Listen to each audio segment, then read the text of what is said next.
Poštovane Beograđanke i Beograđani, dragi prijatelji, ovo nisu obični izbori. Ovo su izbori podvlačenja crte i podnošenja računa građanima Srbije i građanima Beograda. Vremena su teška u zemlji koja je godinama bila na kolenima. Dom zdravlja povremeno je ličio na napušteni ambar, a ne na dostojanstvenu zdravstvenu ustanovu.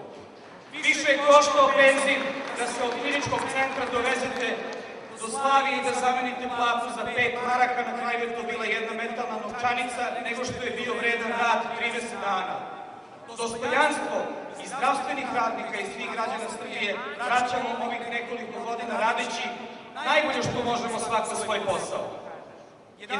maj je trenutak u kome će građani Srbije samo ponoviti svoju odluku. Naravno za evropsku Srbiju, naravno za evropski Beograd. To znači biti deo normalnog razvijenog sveta koji teži boljem i višem.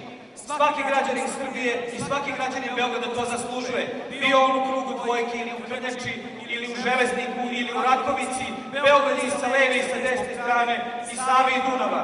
11. maja izbor je jednostavan, napred ili nazad, razvoj ili stagnacija, svakako napred.